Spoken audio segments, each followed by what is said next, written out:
Funny thing about hitting the record button, I feel like instant pressure that I need to perform, do a good job. Keep asking myself, why do I even do this? I've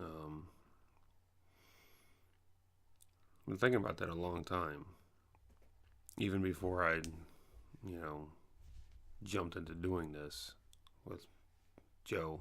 And to be honest, I don't know why. I have a few ideas. One of them is because I like to talk. I have a lot in my mind. I don't have too many people that I consider friends that I can just hang out with or call up and talk to. I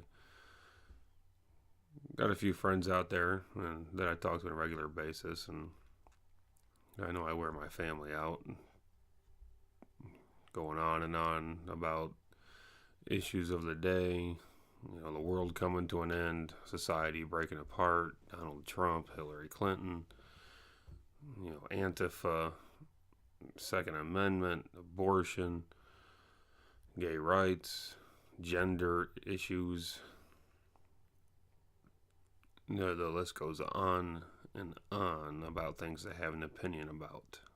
Racism in America, Black Lives Matter, protesting the national anthem, how to be a father, how to be a man, how to check your white privilege, which I don't even know why I do this. It's fucking, looks like a fucking rabbit. It's stupid. Why do I do this? I don't know. I mean, it's not to get the viewers or the, subscription, members up. I'm thinking about the 7, and most of that is my family. If you're number 7, hey, thanks for subscribing. Try to keep you happy and give you some interesting content, but really all you're going to find here is just me being honest, Joe being honest. We're just two dads. That's why I came up with the name of the show. That was a process, coming up with the name of the show. Dad Talk, kind of like that one. Y2Ds, it's the one we both agreed on. Sure, why not? But why make a show called Y2Ds? We're probably because we're nobody really special besides maybe to our immediate family, our friends, because we're just two dads. We're just two regular guys. I drive a garbage truck, been doing it for 20 years. Joe's been working in the computer, IT side of things, network support, all kinds of nerdy computer stuff that I don't know anything about. But we're both two dedicated family men, dedicated husbands, dedicated fathers, and we're both very honest. We don't know everything, obviously. Who does? Which brings me back to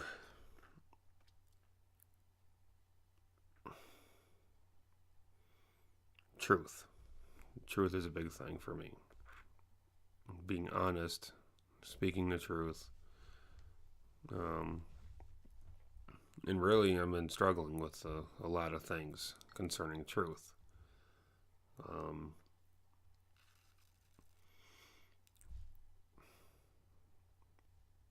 I'm bad at segues, so I'll just get right into it. Raised Christian, Lutheran, read the Bible every night before bed. Read the Bible as much as I could. I found it very compelling.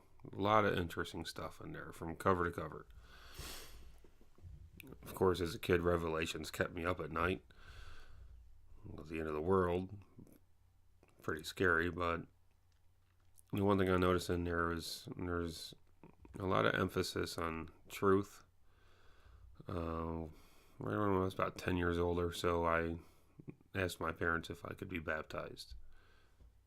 I went through catechism class once, sometimes I think maybe twice a week, but at least once a week after school for about 3 hours, going to school, studying, taking a test so I could become an official Christian as far as Lutherans are concerned. And the joke I always say was, hell, I was 14 years old and wanted to get some free wine on Sunday during communion, which was really gross stuff anyway, but bad joke. With some personal tragedies in the family, maybe question faith, which is probably something every Christian goes through, question. But in my seeking truth led me to become more agnostic than anything. Then about 8 years ago, started doing some research on meditation, Buddhism, and at the same time, oddly enough, quantum physics. So, been loosely consider myself a practicing Buddhist for the last 8 years. And the second precept, there's 5 rules in Buddhism, unlike the 10 commandments in Christianity. I could go through them, I guess. It might be boring, but one of the precepts in Buddhism is to speak the truth. Don't entertain anybody speaking a lie. Don't partake in a conversation that is untruthful. So that's pretty interesting. Studied a lot of philosophy. Socrates is my personal favorite. And he's got a hell of a quote saying, "I know I'm intelligent because I know nothing." So he's obviously founded the Socratic method of thinking, which is question. So I know I'm kind of all over the place, but questioning, thinking, speaking the truth, a lot of that is a big part of what I believe in and the type of man that I am, that I've grown to become. Now, I wasn't always this way. Anybody who's known me, and my parents especially, I was a world-class liar. I would lie to get out of anything. No matter how dumb it was, I would lie about it. There was a time where one of those 3-foot yardsticks we had in our house, and I was just smacking it in the bed, and it broke. What did I do? I blamed the dog. Only child, I didn't have a younger brother or sister, so I blamed the dog. Pretty funny, but I lied about everything. Married at 19, father at 20, and that's exactly the time where I realized that to be a good father, I need to teach by example. So that kind of led me down this path of getting my shit together and being as honest and hardworking and truthful in my speech as I could be. Now, I've actually kind of morphed into this reputation of being brutally honest. And I struggle with that. Is it brutal to be honest?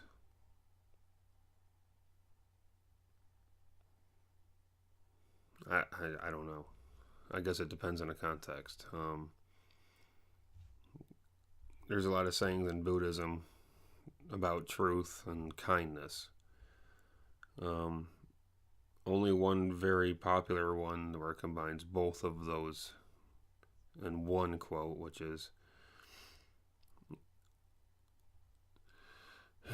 roughly, in the situation where you're dealing with somebody, it's better to be kind than truthful. Which doesn't tell you anything. So, the example that I use is for you married guys out there, or anybody in a relationship. Wife comes up to you. You're heading out for a night, out in the town, social event, whatever, just dinner, doesn't matter. Wife asks you, "Do these pants make my ass look big?" Well, for some of you, the answer, to be honest, the answer might be, well, yeah, you could probably lose 10 pounds. Or, yeah, maybe a little bit, the pants are too tight. That's being brutally honest, and it's completely unnecessary. The correct answer would be to be kind in a situation like that and simply say, you know, honey, I love you and you look great no matter what you wear. Because, I mean, you can do some reading on relationships. Really, mostly that's what women are looking for. They're just looking for that kind of affirmation that you still find them attractive and they look good and, you know, etc., etc. But that's one example I can think of off the top of my head of kindness versus brutal honesty, or just honesty. So we have a few shows coming up where we're going to talk about some hard stuff.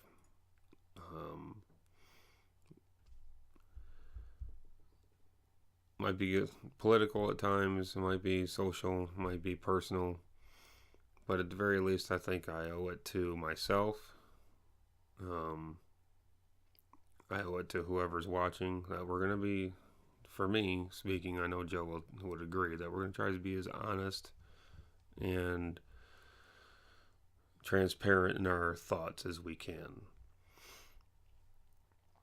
But it's been stressing me out, just working 6 days a week in my job, being a family man, husband, father, professional at what I do. And I feel like I can't talk on a lot of things unless I know what I'm talking about. So there's going to be some time in between the episodes because it's a lot of research to go into it. Now, one coming up soon is going to be about Marxism and redefining the political left in the United States. And,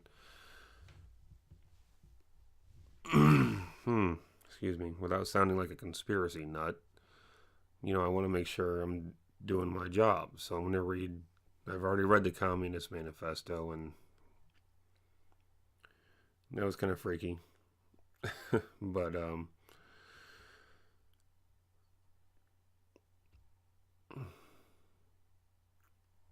currently I'm in the middle of, or in the beginning stages, or finishing up about 6 books at the same time, with trying to balance,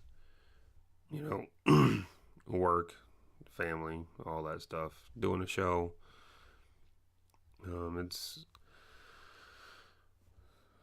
It's a process. So you're not going to get anything from this episode.